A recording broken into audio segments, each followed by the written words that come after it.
নমস্কার, আশা করি সবাই ভালো আছেন। চলে এসেছি গল্প বাগিশের আরও একটা নতুন পর্ব নিয়ে। আমাদের এই গল্পের গাড়ি আজ আবার চলে এসেছে নতুন একটা গল্প নিয়ে। আজ আপনাদের শোনাব অবনীন্দ্রনাথ ঠাকুর রচিত রাজকাহিনী থেকে আরও একটি অধ্যায়, হাম্বিরের রাজ্যলাভ। তাহলে আর দেরি নয়, শুরু হচ্ছে হাম্বিরের রাজ্যলাভ। হাম্বির এখন শুধু হাম্বির নয়, ভগবান এক লিঙ্গের দেওয়ান মহারানা হাম্বির। নামটা শুনতে যতখানি, হাম্বিরের রাজত্ব কিন্তু ততখানি ছিল না। থাকবার মধ্যে কৈলোরের কেল্লা, আশেপাশে খানকতক গ্রাম আর 2000 মাত্র রাজপুত সেপাই। মেবারের মহারানা এখন ঠিক যেন একজন তালুকদার। এদিকে দিল্লির বাদশাহ মোহাম্মদ খিলজির হয়ে মালদেব তখন চিতোরে বসে সমস্ত মেবার শাসন করছিলেন। চিতোর থেকে প্রায় 20 ক্রোশ দূরে কৈলোরের কেল্লা। কোনো কোনো দিন আকাশ পরিষ্কার থাকলে কৈলোর থেকে পাহাড়ের উপর চিতোরের কেল্লা ঠিক যেন একখানি জাহাজের মতো আকাশ সমুদ্রে ভেসে রয়েছে দেখা যেত। হাম্বির লক্ষ্মী মায়ের সঙ্গে কেল্লার ছাদে উঠে লোক যেমন ঠাকুর দর্শন করে, তেমনি চিতোর দর্শন করতেন। সেই সময় সূর্যের আলোয় সকালবেলায় সোনার আকাশপটে রাজপ্রাসাদের পাথরের দেওয়াল, দেব মন্দিরের সোনার চূড়ো নিয়ে পাহাড়ের উপর চিতোরের কেল্লা ধীরে ধীরে ফুটে উঠত। হাম্বির বলতেন, ওই দেখো মা, আমার জাহাজ দেখা দিয়েছে। রানীমা বলতেন, জাহাজ তো তৈরি আছে, তুই যদি ঘুম দিতে থাকিস তবে জাহাজ বেদখল হয়। হাম্বির বলতেন, এ জাহাজ মানে কার সাধ্য? হাম্বির যে ঘুম দিচ্ছিলেন না, এ কথা লক্ষ্মী রানী অতি অল্প দিনেই জানতে পারলেন। সেদিন দেওয়ালির পুজো। সন্ধ্যাবেলা হাম্বির এসে মাকে বললেন, মা, দেওয়ালির আলো দেখবে তো ছাদে এসো। রানীমা হেসে বললেন, আচ্ছা, তুই এত বড় হলি তবু মায়ের সঙ্গে তামাশা করার রোগটা তোর এখনো গেল না। এই মাঠের মধ্যে দেওয়ালির আলো কোথায় পেলি? এ কি তোর চিতোর যে ঘরে ঘরে লোকে আলো দেবে? দেখবে এসো না মা। বলে হাম্বির লক্ষ্মী রানীকে নিয়ে কেল্লার ছাদে উঠলেন। কার্তিক মাসের অমাবস্যা, কিন্তু আকাশ ছেয়ে তারা ফুটেছিল, যেন দেবতারা ফুল ছড়িয়ে গেছেন। রানীমা অবাক হয়ে আকাশের দিকে চেয়ে আছেন। হাম্বির হেসে বললেন, মা, কি চমৎকার বাহার দেখেছ? কিন্তু এ দেওয়ালি তো দেবতাদের, তোমারও নয়, আমারও নয়। এখন একবার কৈলোরের দেওয়ালি, আমার দেওয়ালিরই আলোটা কেমন হয়েছে এদিকে দেখো দেখি। রানীমা চেয়ে চেয়ে দেখলেন, কৈলোরের কেল্লার চারিদিকে পাহাড়ে পাহাড়ে আলো জ্বলছে। গ্রামের পথে, মাঠে, ঘাটে, দিকে দিকে লক্ষ লক্ষ প্রদীপ, যেন তারার মালা, আলোর জাল। লক্ষ্মী রানী অবাক হয়ে হাম্বিরের মুখের দিকে চেয়ে বললেন, এই জনমানবহীন কৈলোরে এত আলো, এত লোক কোথা থেকে এলো? হাম্বির বললেন, ওই যে পাহাড়ের দিকে দেখছো, ওই সব আলো সব ভিলেরা জ্বালিয়েছে, আর যে গ্রামের দিকে দেখছো এসব গ্রামবাসীদের দেওয়া। রানীমা বললেন, এত প্রদীপ, এত তেল, তুই এসব বুঝি চিতোর থেকে আমদানি করলি?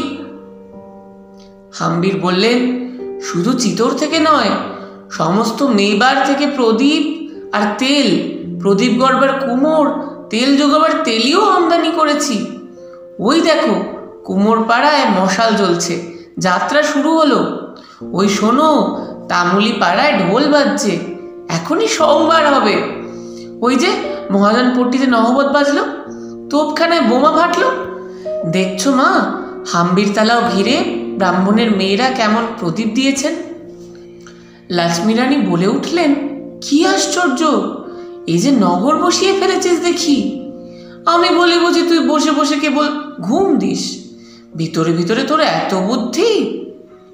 হাম্বির বললেন, তা যাই হোক মা, এখন আমার এই নগরের একটি ভালো নাম তোমায় বেছে দিতে হবে। লক্ষ্মীপুর কেমন নাম? রানীমা বললেন, আর না না, ও যে বাঙালি রকম শোনাচ্ছে। আমি একটা ভালো নাম সন্ধান করছি, শুধু নাম নয়, তার সঙ্গে একটি লক্ষ্মী বউ। তুই আর দিন কতক সবুর কর। দুজনে যখন এই কথা হচ্ছে, সেই সময় চিতোর থেকে মালদেবের দূত আর একজন ব্রাহ্মণ হাম্বিরের বিয়ের সম্বন্ধ নিয়ে কৈলোরে উপস্থিত হলো। ব্রাহ্মণ এসে মালদেবের চিঠি আর একটি রূপোর পাতে মোড়া নারকেল এনে লক্ষ্মী রানীর সম্মুখে ধরে দিলেন। রানী চিঠিখানি খুলে পড়তে লাগলেন। লেখা রয়েছে, আমার কন্যা রূপে লক্ষ্মী, গুণে সরস্বতী, তাকে আপনার চরণে দাসী করে আমার কুলকে পবিত্র করুন। আমি পাঠানের আশ্রয়ে আছি বটে, কিন্তু ধর্ম ছাড়িনি। রানী হাম্বিরের দিকে চেয়ে বললেন, দেখ দেখি মালদেব চিতোর থেকে কেমন সুন্দর নারকেলটি পাঠিয়েছেন। এটা আজ দেওয়ালির পুজোর কাজে লাগবে। হাম্বির বললেন, বেশ ফলটি, কিন্তু মা, এটার উপর প্রথম থেকেই আমার লোভ পড়েছে। এটা আর দেবতাদের দিয়ে কাজ নেই, এটা আমাকেই দাও। রানী হেসে বললেন, তা বেশ, তোমাকেই দেওয়া গেল। রাজাও একরকম দেবতা তো, কিন্তু শুধু ফল নিলে তো চলবে না, সঙ্গে সঙ্গে এই চিঠিখানি আর এখানে যে লিখেছে তার মেয়েটিকেও তোমায় নিতে হচ্ছে। যাও, এই ব্রাহ্মণকে নিয়ে এই চিঠির একটা ভালো করে জবাব লিখে নিয়ে এসো, আমি ততক্ষণ পুজো সেরে আসি। রানী পুজোয় গেলেন। হাম্বির ব্রাহ্মণকে জিজ্ঞাসা করলেন, ব্যাপারখানা কি বলো দেখি। ব্রাহ্মণ বললেন, মহারানা, সভায় চলুন, সমস্ত খুলে বলবো। বিয়ের সমস্ত ঠিকঠাক করে মালদেবের দূত চিতোরে ফিরে গেল। এদিকে কৈলোরে বর যাত্রার উদ্যোগ চলতে লাগলো। যত বুড়ো বুড়ো রাজপুত সর্দার লক্ষ্মী রানীকে ধরে বসলেন। মালদেব হাজার হোক শত্রুপক্ষ তো বটে, মহারানাকে সেখানে বিনা পাহারায় পাঠানো কোনো মতেই উচিত নয়। রানীর হুকুমে 500 রাজপুত সেপাই বরযাত্রীর সঙ্গে যাবার জন্য প্রস্তুত হল। হাম্বির মাকে প্রণাম করে বিদায় হলেন। লক্ষ্মী রানী আশীর্বাদ করলেন, বৎস, মালদেবের কন্যার সঙ্গে মেবারের রাজলক্ষ্মীও তোমায় বরণ করুন। কৈলোর থেকে চিতোর অনেক দূর, কিন্তু হাম্বিরের ঘোড়া যেন উড়ে চলল। বরযাত্রীরা যখন চিতোরের সম্মুখে উপস্থিত হলেন, তখন প্রায় সন্ধ্যা হয়েছে। পশ্চিমের আলোয় আকাশ ছেয়ে গেছে, ঠিক যেন দেবদূতেরা মহারানার মাথায় ছাতা ধরেছেন। কিন্তু মালদেব, যার কন্যা আজ মেবারের অধীশ্বরী রাজরাজেশ্বরী হতে চলেছেন, তিনি কোথায়? কেল্লার দরজার একটিমাত্র প্রহরী মহারানাকে ভূমিষ্ঠ হয়ে প্রণাম করে দুয়ার ছেড়ে পাশে দাঁড়াল। মঙ্গল শাঁখ নেই, কন্যাযাত্রীর আনন্দ নেই, যেন কোনো নির্জন পুরীতে হাম্বির প্রবেশ করলেন।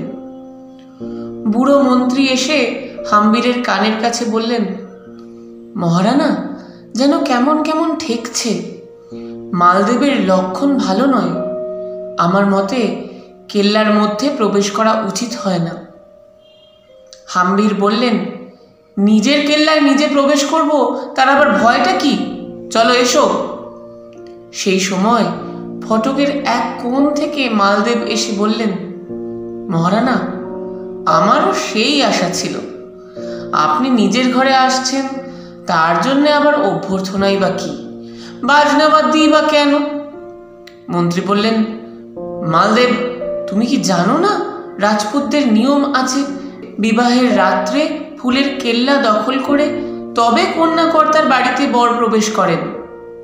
তোমার কন্যার সখীরা সে আয়োজন করেননি কেন? মালদেব বললেন, মন্ত্রী, আপনি কন্যার পিতা বটে, কিন্তু বাড়ি আমার কোথা? এটা যে মহারানার নিজেরই কেল্লা। নিজের ঘরে নিজে মহারানা এসে প্রবেশ করছেন, সেখানে আমার কন্যার সখীরা এসে তাকে বাধা দিতে সাহস পাবে কেন? মন্ত্রী একটু হেসে বললেন, দেখছি বাদশাহের মজলিসে আনাগোনা করে আপনার কুসংস্কার অনেকটা দূর হয়েছে। এখন চলুন, বিবাহ কার্য সুসম্পন্ন করুন। লক্ষ্মী রানীর হুকুম, আজ রাত্রেই বর কন্যা নিয়ে আমরা কৈলোরে ফিরে যাব। হাম্বিরের পিতা পিতামহ যে রাজসভায় বসে রাজত্ব করতেন, সেই ঘরে হাম্বিরকে নিয়ে মালদেব যখন উপস্থিত হলেন, তখন হাম্বিরের বুকের ভিতরটা কেমন যে করে উঠল তা বলা যায় না। তার মনে হলো যেন সেই প্রকাণ্ড ঘরের একধারে চিতরের শূন্য রাজ সিংহাসন ঘিরে ছায়ার মতো সব বীর পুরুষ দাঁড়িয়ে রয়েছেন এক দৃষ্টিতে তাঁর দিকে চেয়ে।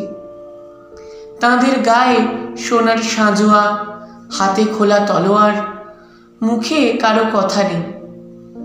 হাম্বিরের সঙ্গে যত রাজপুত এসেছিল, সবাইকার চোখ সেই সিংহাসনের দিকে। প্রকাণ্ড ঘরের আবছায়া অন্ধকারে চিতরের শূন্য সিংহাসনের উপরে সোনার রাজছত্র আলো পেয়ে একবার ঝলমল করছে, আবার যেন অন্ধকারে মিলিয়ে যাচ্ছে। হাম্বিরের সঙ্গে 500 রাজপুত সেই সিংহাসনকে নমস্কার করে উঠে দাঁড়ালেন। অমনি সেই অন্ধকার ঘর যেন আলো করে কমলকুমারী সখীদের সঙ্গে এসে হাম্বিরের গলায় পদ্মফুলের মালা দিলেন। চিতরের রাজলক্ষ্মী এতদিন অনাথা বিধবার মতো শূন্য রাজপুরে যেন একা ছিলেন। আজ যেন কতদিন পরে চিতরের রাজকুমারী এসে তাকে হাতে ধরে বরণ করে নিলেন। কতদিন পরে চিতরের কেল্লায় আর একবার মঙ্গল শাঁখ বেজে উঠল। চিতরের গড় বড় বড় তালাবন্ধ ঘর নিয়ে এতদিন শূন্য পড়েছিল। আজ সেই শাঁখের শব্দে 500 রাজপুতের তলোয়ারের ঝনঝনায় আরও একবার যেন লোকে লোকারণ্য বোধ হতে লাগল, যেন তার আগেরকার স্ত্রী আবার ফিরে এলো। সেই দিন থেকে 2 বৎসর না যেতে সত্যি সত্যিই হাম্বির এসে চিতরের কেল্লা দখল করে নিলেন। দিল্লির নবাব মোহাম্মদ খিলজির কাছে এ খবর পৌঁছাতে গেল মালদেবের পুত্র বনবীর। তার আশা ছিল মালদেবের পরে সেই চিতরের বসে রাজত্ব করবে। তাই সে মোহাম্মদ খিলজির সঙ্গে পাঠান ফৌজ নিয়ে চিতরের দিকে আসতে লাগল। সিংগলিতে পাঠান বাদশাহ ফৌজ নিয়ে তাম্বু গেড়েছেন। লক্ষ্মী রানীর সঙ্গে কমল কুমারী আর 1 বছরের রাজকুমার খেত সিংহকে নিয়ে আর একবার কৈলোরের কেল্লায় পাঠিয়ে দিয়ে হাম্বির যুদ্ধে গেলেন। বাঘ যেমন হরিণের পালের উপর ঝাঁপিয়ে পড়ে, তেমনি রাজপুত সৈন্য পাঠান ফৌজের উপর গিয়ে পড়ল। সেবার মোহাম্মদ খিলজিকে আর দিল্লির মুখে ফিরে যেতে হলো না। হাম্বির তার 2 পায়ে শিকল দিয়ে চিতরের কেল্লায় এনে তাকে বন্ধ করলেন। বনবীরেরও সেই দশা। কমল কুমারীর ভাই বলে সে যাত্রায় হাম্বির তাকে প্রাণে না মেরে বন্দি করে কৈলোরে নিয়ে উপস্থিত হলেন। হাম্বির থাকেন কৈলোরে, আর চিতরে কড়া পাহারার মধ্যে থাকেন দিল্লির বাদশাহ মোহাম্মদ খিলজি। 1 মাস 3 মাস যায়, হাম্বির আর চিতরে যাবার নাম গন্ধ করেন না। একদিন লক্ষ্মী রানী তাকে ডেকে বললেন, তুই কি পাঠান বাদশাকে চিতর ছেড়ে দিলি নাকি, যেখানে তোর রাজ সিংহাসন, সেই চিতর ছেড়ে কৈলোরে এসে বসে থাকা তো আর সাজে না। তোর রাজা হয়ে রাজ সিংহাসনে বসবার ইচ্ছে নেই কি? হাম্বির বললেন, মা, চিতরের সিংহাসনে বসতে হলে কি চাই জানো? শুধু মুঞ্জ ডাকাতের হাত থেকে চিতরের রাজমুকুট কিংবা পাঠান ফৌজের কাছ থেকে চিতরের গড়টা কেড়ে নিলে বাপ্পারাও সিংহাসনে বসা যায় না। ভবানী মায়ের হাতের খাঁড়াখানি যতদিন না সন্ধান করে পাওয়া যায় ততদিন তো রাজা হওয়া যাবে না। আগে সেই খাঁড়াখানির পুজো দিয়ে তবে রাজ সিংহাসনে বসা চাই। সে খাঁড়া এখন কোথায় তা কেউ জানে না। কেউ বলে পাঠানেরা লুটে নিয়ে গেছে, কেউ বলে রানী পদ্মিনীর সঙ্গে সে খাঁড়া চিতার আগুনে ছাই হয়ে গেছে। লক্ষ্মী রানী বললেন, আমি এ দুটো কথার একটাও বিশ্বাস করিনি। লোকে যাই বলুক, আমার বিশ্বাস ভবানীর খাঁড়া এখনো চিতরেই আছে। কেবল চিতরে এমন কেউ কাজের লোক নেই যে সেই খাঁড়াখানি যত্ন করে সন্ধান করে? লোকেরই বা দোষ দি কেন? চিতরে যে রাজা, তাঁরই যখন কোনো চেষ্টা দেখা যাচ্ছে না, তখন সামান্য লোকের কি এত গরজ যে খাঁড়াখানা সন্ধান করে তাদের রাজার হাতে তুলে দেয়? সেই দিন হাম্বির মায়ের পায়ে হাত দিয়ে শপথ করলেন, ভবানীর খাঁড়া উদ্ধার করে তবে অন্য কাজ। সন্ধ্যা হয়ে এসেছে। আকাশে মেঘ করে একটু একটু বৃষ্টি পড়ছে। হাম্বির ও কমল কুমারী দুজনে লুকিয়ে চিতরের কেল্লায় এসেছেন। গ্রামবাসী চাষাচাষির সাজে কমল কুমারী পথ দেখিয়ে যাচ্ছেন, আর হাম্বির তার সঙ্গে গায়ে একখানা মোটা কম্বল জড়িয়ে মস্ত পাগড়িতে মুখের আধখানা ঢেকে গুটি গুটি চলেছেন বরাবর যেদিকে শ্মশান সেই দিকে। আকাশ দিয়ে কালো কালো মেঘ হু হু করে পূব থেকে পশ্চিমে ছুটে চলেছে। ঝড়ের তাড়ায় বড় বড় গাছের ডালগুলো মচমচ করে শব্দ করছে। চারিদিকে ঘোর অন্ধকার, কেউ কোথাও নেই। বাতাস এমন ঠান্ডা যে গায়ে লাগলে গায়ে কাঁটা দিয়ে ওঠে। এই অমাবস্যার রাত্রে ঝড়ে জলে ঘোর অন্ধকারে কমল কুমারী হাম্বিরকে নিয়ে মহা শ্মশানের ভিতর এসে উপস্থিত হলেন। চোখে কিছু দেখা যায় না, কেবল একদিক থেকে ঝরঝর করে একটা শব্দ আসছে, যেন অন্ধকারের ভিতরে একটা ঝর্ণা পড়ছে। যেদিক থেকে জলের শব্দ আসছিল সেই দিক দেখিয়ে কমল কুমারী হাম্বিরকে বললেন, ও ঝর্ণার ধারে পাহাড়ের গায়ে একটা প্রকাণ্ড বট গাছ, তারই পাশ দিয়ে সুড়ঙ্গ পাতালের দিকে নেমে গেছে। সেই সুড়ঙ্গের ভিতরে পদ্মিনী রানী চিতার আগুনে পুড়ে মরেছিলেন। ওই সুড়ঙ্গের শেষে একটা গুহায় কারণী দেবীর মন্দির। শুনেছি সেইখানে একটা অজগর সাপ পাহারা দিচ্ছে, আর ঠিক তার মাথার উপরে ভবানীর খাঁড়া ঝুলছে। আমি অনেকবার সেই সুড়ঙ্গ পর্যন্ত গেছি, কিন্তু ভিতরে যেতে সাহস হয়নি। হাম্বির বললেন, তুমি সুড়ঙ্গ পর্যন্ত আমার সঙ্গে চলো, সেই বটগাছের তলায় তোমাকে রেখে আমি ভিতরে যাব। শ্মশানের একধার দিয়ে একটা আঁকা বাঁকা সুড়ি পথ অন্ধকারের দিকে নেমে গেছে। দুজনে সেই পথে পায়ে পায়ে চললেন। কতদূর চলে সামনে একটা জলের নালা, আর রাস্তা নেই। পাথর কেটে ঝর্ণার জল কলকল করে ছুটে চলেছে। নালার জল এক হাঁটু, কিন্তু বরফের মতো ঠান্ডা, পা রাখা যায় না। হাম্বির কমল রানীকে দুই হাতে তুলে ধরে জলের উপর দিয়ে হেঁটে সেই বটগাছের দিকে চলেছেন। শুনতে পাচ্ছেন দূরে যেন পাহাড়ের ভিতর থেকে ঝনঝন একটা শব্দ আসছে, কারা যেন লোহার কপাট ধরে নাড়া দিচ্ছে। বটগাছের একটা শিকড় ধরে হাম্বির ডাঙায় উঠলেন। সেখানটা এমনি নিস্তব্ধ, এমন অন্ধকার যে মনে হয় পৃথিবী ছেড়ে কোথাও এসেছি। সেই বটতলায় কমল রানীকে বসিয়ে রেখে হাম্বির অন্ধকারে 2 হাত বাড়িয়ে সুড়ঙ্গের ভিতর নেমে চললেন। দুদিকে পাহাড়ের দেওয়াল বেয়ে জল পড়ছে, একটু আলো নেই, একটু শব্দ নেই। সামনে কিছু দেখা যাচ্ছে না, পিছনে কিছু সাড়া দিচ্ছে না। নীল অন্ধকারের ভিতর দিয়ে হাম্বির হেঁটে চলেছেন। একবার তার পায়ে থেকে কি একটা গড়গড় করে গড়িয়ে গেল। হাম্বির সেটা তুলে দেখলেন একটা মরার মাথা। কখনো তার পায়ের চাপে একখানা শুকনো মরার হাড় মরমর করে গুঁড়িয়ে গেল, কখনো পাহাড়ের ফাটল বেয়ে একটা গাছের শিকড় নেমেছে, সেটা তার হাতে ঠেকতে মনে হলো যেন সাপের গায়ে হাত পড়েছে। কখনো তিনি দূর থেকে যেন ফুঁসফুঁস আওয়াজ শুনতে পাচ্ছেন, কখনো মনে হচ্ছে কারা যেন ফিসফিস করে কথা বলছে। এক এক জায়গায় আলেয়া একবার দপ করে জ্বলেই নিভে যাচ্ছে। কোথাও মনে হচ্ছে পাথরের দেওয়াল কত দূরে একবার জ্বলেই নিভে যাচ্ছে।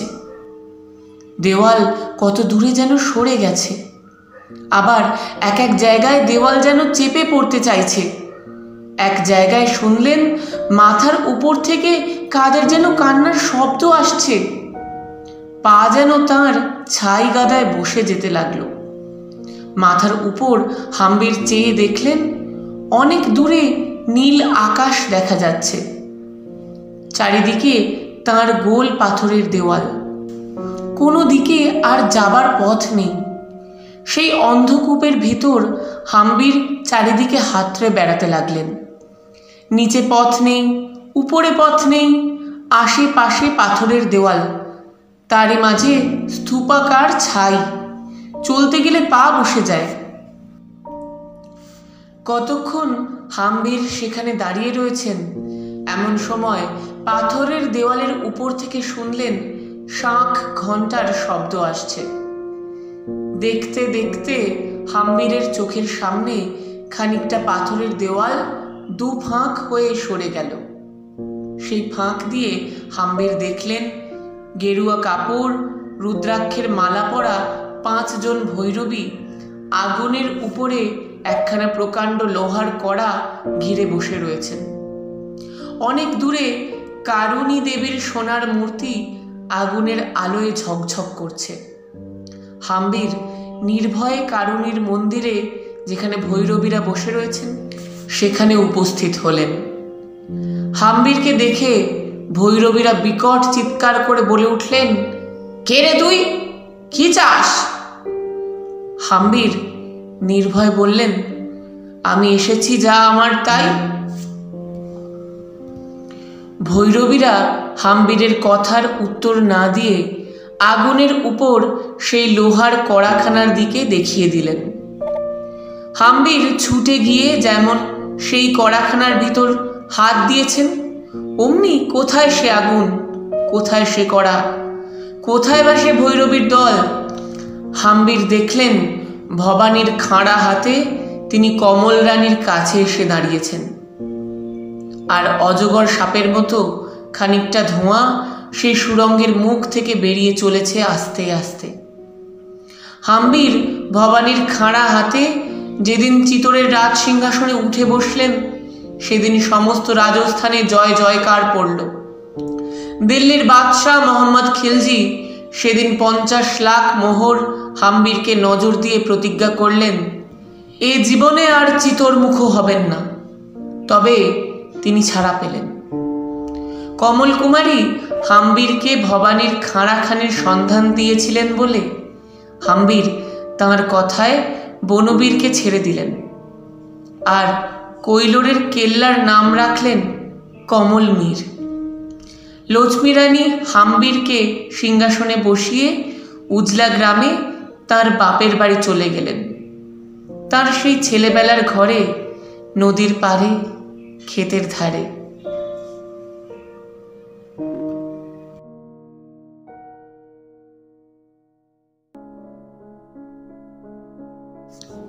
তো কেমন লাগলো আজকের পর্ব জানান কমেন্টের মাধ্যমে।